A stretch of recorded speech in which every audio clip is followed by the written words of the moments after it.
Você está triste pela perda de uma pessoa querida, do rompimento de um laço de amor? Hoje eu quero estudar a Bíblia com você e nós vamos descobrir que existe esperança de um dia podermos encontrar esse querido que dormiu o sono da morte. Você sabia que nós vamos poder identificar, olhar e vamos resgatar esse laço de amor que foi interrompido? É o que nós vamos estudar agora na Palavra de Deus. É o programa Adoração, o seu encontro com a Palavra, agora.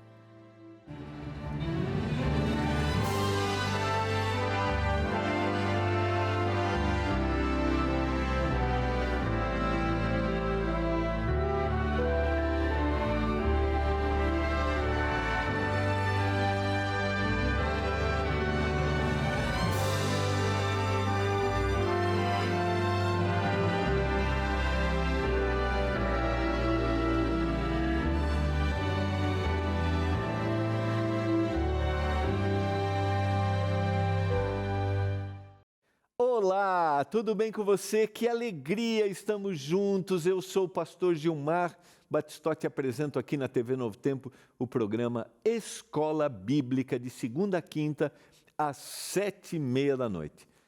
No programa Escola Bíblica, nós estudamos as nossas revistas Esperança, que são produzidas e distribuídas sem nenhum custo para você. É isso mesmo. Mas nós também, no programa Escola Bíblica, estudamos os estudos que são apresentados pela nossa instrutora bíblica virtual, a Esperança, que estuda a Bíblia pelo WhatsApp. Você sabia que você pode estudar a Bíblia pelo WhatsApp com a Esperança? São inúmeros temas. É só você mandar uma mensagem para o WhatsApp da Esperança, que é o 12982000062.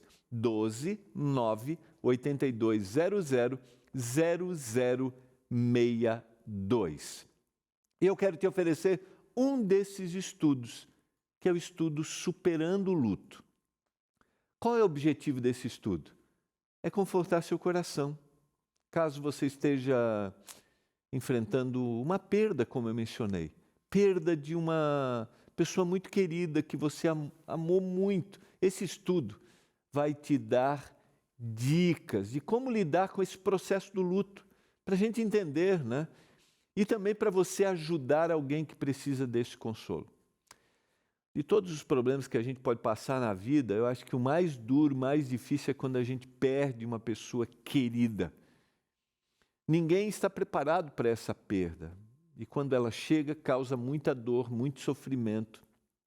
E tem mais, durante esse processo de dor, cada um reage de uma formas diferentes. Um sente tristeza, raiva, angústia, medo, até mesmo ansiedade. Esses são sentimentos que podem surgir durante o processo do luto. E por isso é importante que você saiba que não existe nada de errado nisso, mas existe esperança. Por isso, entre em contato com a gente, mande agora uma mensagem para a nossa instrutora bíblica virtual, a Esperança. WhatsApp, vou repetir, 12982000062. E é bem simples, é só você escrever assim, ó: Olá, Esperança. E ela vai responder você. Ela vai perguntar 3 coisinhas para você. Vai perguntar se você quer fazer alguma pergunta, se você quer estudar a Bíblia ou se você quer estudar com alguém. Olha que legal. Então, você responde: quero estudar ou quero estudar com alguém. E aí você coloca lá Superando o Luto e você vai receber os estudos, depois tem a interação das perguntas. É bem simples. A média são 8 minutinhos, 6 a 8 minutinhos cada um desses estudos, tá bom? Vamos orar e vamos abrir a Bíblia, porque hoje a gente vai relembrar uma história bíblica para encher o nosso coração de esperança. Senhor, estamos juntos para estudarmos a Tua Palavra. Nos dê entendimento, lucidez, e que essa mensagem fale profundamente ao nosso coração. Que essa mensagem nos toque profundamente, Senhor. Se alguém está triste pela perda de um querido, talvez faça pouco tempo, ou já muito tempo, eu clamo em nome de Jesus Cristo que a palavra viva traga conforto, que a palavra viva renove esse coração para seguir em frente e um dia reencontrar com o querido que dormiu. Eu clamo por isso, em nome de Jesus. Amém. Vamos lá, quero convidar você a abrir a Bíblia no Evangelho de João, capítulo 11.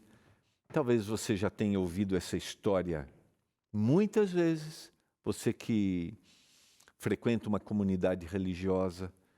Mas hoje eu quero te desafiar a ler essa história e a gente tentar extrair alguns detalhes, alguns princípios importantes quando a gente fala do tema da morte. Quero também te dizer uma coisa.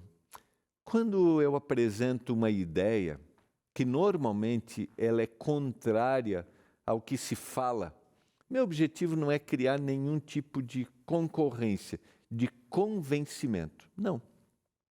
Eu quero que você reflita se isso faz sentido para você.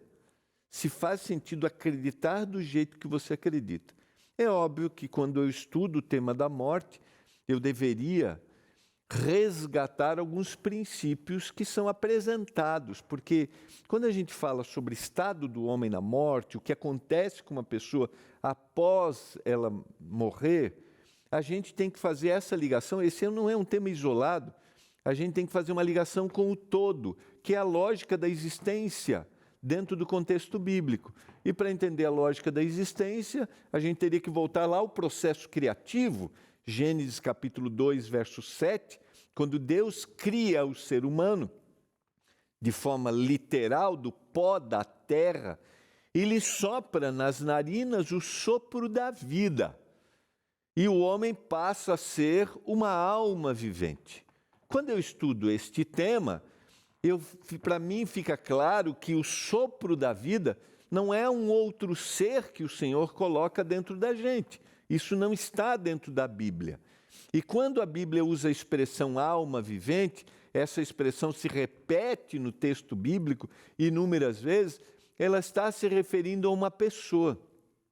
Mas nós somos influenciados por uma cultura de influência grega, e às vezes a gente nem tem percepção disso, de que nós recebemos uma outra entidade, um outro ser dentro da gente, que quando a gente morre, esse ser agora sai. E diante desse contexto, eu acredito num ser, numa alma, num espírito que está vivo. E você sabe que existem inúmeros mitos culturais sobre isso. Além disso, quando eu estudo esse tema, eu também preciso resgatar como a morte entrou na história. Porque a morte é uma intrusa. É o salário do pecado, o resultado do erro. Adão e Eva, ao cometerem o pecado, não morreram imediatamente, mas começaram a morrer aos poucos, porque quando o pecado existe, eu vou morrendo lentamente. Cada dia eu morro um pouquinho, e todos nós, um dia, vamos dormir o sono da morte. Essa é uma outra coisa importante. Quando eu falo desse tema, o texto bíblico deixa claro que morte é sono. E quem está dormindo, um dia vai acordar. Acordar, diz São João, capítulo 5, versos 29 e 30, uns para a eternidade e outros para deixarem de existir. Resgatando rapidamente alguns tópicos, eu quero ir para essa história. Porque essa é uma das histórias mais empáticas que nós temos. Porque o Senhor Jesus enfrentou essa situação tão dolorida, que foi a perda de um querido. Mas ele enfrentou o próprio sono da morte para pagar os nossos pecados. Por isso que ele é um homem de dores, que pode se compadecer de nós. Ele sabe o que nós passamos. Vamos ao texto. João começa a descrição no verso 1 do capítulo 11 do seu evangelho dizendo: estava enfermo Lázaro de Betânia, da aldeia de Maria e de sua irmã Marta. Essa Maria, cujo irmão Lázaro estava enfermo, era a mesma que ungiu com bálsamo o Senhor e lhe enxugou os pés com seus cabelos. Mandaram as irmãs de Lázaro dizer a Jesus: Senhor, está enfermo aquele que tu amas. Essa expressão é para dar destaque, por isso que João vai apresentar dessa proximidade, deste olhar afetuoso. E você sabe que quando a gente fala de amor dentro do texto bíblico, não estamos falando só de um sentimento, estamos falando de vida, de prática. Porque aquele que ama vai demonstrar, vai viver o amor. O verso seguinte, ao receber a notícia, disse Jesus: essa enfermidade não é para a morte, e sim para a glória de Deus, a fim de que o Filho de Deus seja por ela glorificado. E aí João vai enfatizar de novo no verso 5. Ora, amava Jesus a Marta, a sua irmã e a Lázaro. Quando, pois, soube que Lázaro estava doente, ele ainda se demorou 2 dias no lugar onde estava. E depois disse aos discípulos: vamos outra vez para a Judeia. Então os discípulos disseram: mestre, ainda agora os judeus procuraram apedrejar-te e voltas para lá? Respondeu Jesus: não são 12 as horas do dia? Se alguém andar de dia, não tropeça, porque vê a luz deste mundo. Mas se andar de noite, tropeça, porque nele não há luz. Isso dizia, e depois lhe acrescentou: nosso amigo Lázaro adormeceu, mas eu vou para despertá-lo. E aí os discípulos disseram, verso 12: Senhor, se dorme, ele vai ficar salvo. Então Jesus, verso 13, Jesus, porém, falava a respeito da morte de Lázaro. Mas ele estava pensando que Jesus tivesse falado do repouso do sono. Então Jesus disse claramente: Lázaro morreu. Você percebe como Jesus vai comparar a morte aqui, como ele vai destacar que quem está morto está dormindo e vai acordar, e o Senhor diz: eu vou para despertá-lo. O Senhor fica 2 dias a mais naquele lugar, porque havia uma tradição que até o 3º dia, uma pessoa se estivesse morta, o Espírito ainda poderia resgatar. Vejam a influência das filosofias pagãs que estavam sendo introduzidas. E depois do 3º dia, já com um processo de desfiguração, o Espírito ia embora. Por isso havia questionamentos sobre os outros milagres de ressurreição que Jesus havia feito. Por isso Jesus ficou 2 dias naquele lugar. Jesus vai mostrar que quando não há possibilidade humana, existe a possibilidade divina, porque o Senhor trabalha nas nossas impossibilidades. Nunca devemos esquecer disso. Aquilo que eu puder fazer, o Senhor vai fazer. Você vai ver na sequência da história.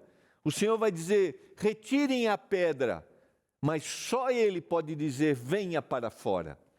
Existem algumas coisas na vida que só Deus pode fazer.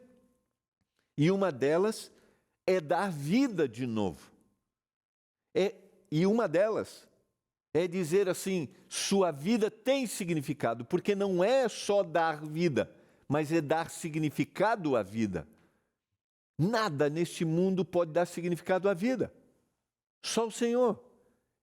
Dar significado, razão, lógica para a existência é uma impossibilidade humana. Nós só encontramos quando entendemos que existe um ser muito maior do que a gente.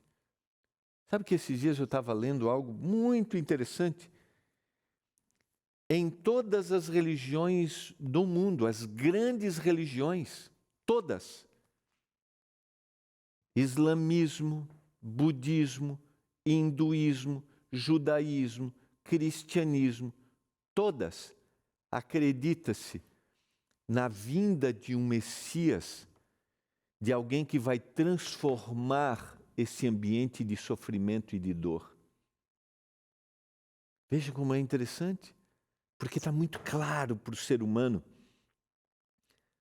que aliviar a dor, dar significado para a vida, é impossível ao homem. Por mais que ele tenha, por mais que ele conquiste, por mais que ele invente, ninguém pode dar a vida e significado para ela. Continuemos, verso 15. E por vossa causa eu me alegro de que lá estivesse, para que possais crer. Mas vamos ter com ele.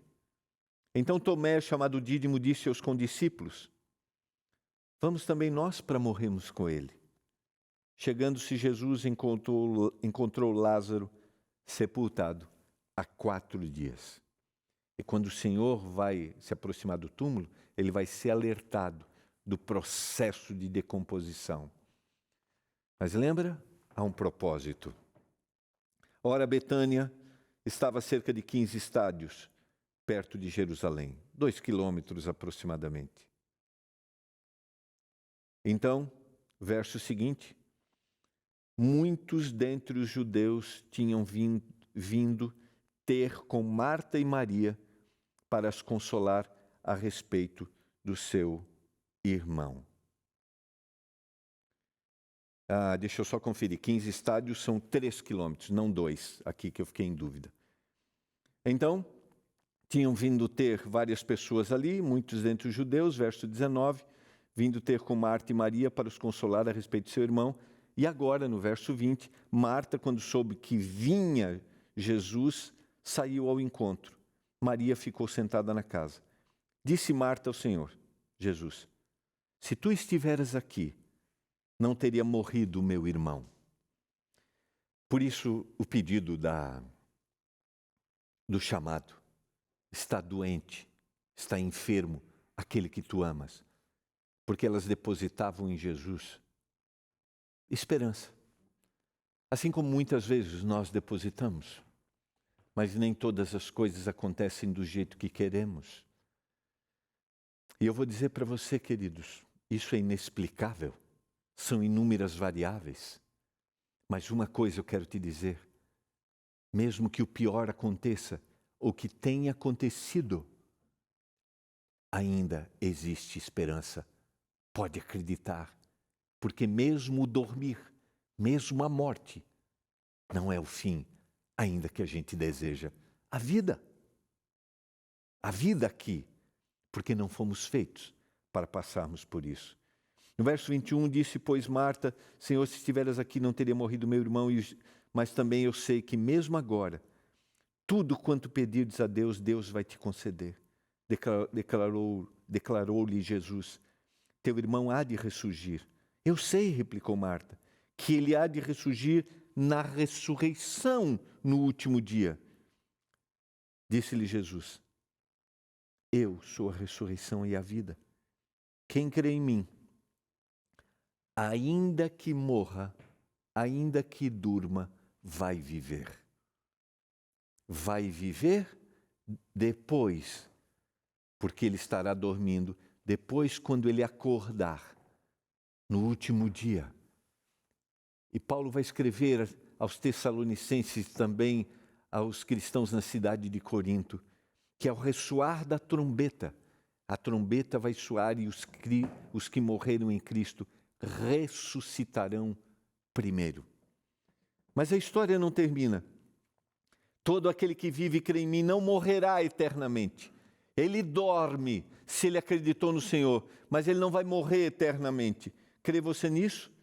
Sim, Senhor, respondeu ela. Eu tenho crido que tu és o Cristo, o Filho de Deus que deveria vir ao mundo. Tendo dito isso, retirou-se, chamou a Maria, sua irmã, e lhe disse em particular, o mestre chegou e ele te chama. Ela, ouvindo isso, levantou-se e depressa foi ter com ele, pois Jesus ainda não havia entrado na aldeia, mas permanecia onde Marta o avistara. Os judeus que estavam com Maria em casa e a consolavam, vendo-a levantar-se, depressa sair e seguiram-na, supondo que estava indo para o túmulo chorar. Chorar. vai aparecer 2 vezes nesse texto.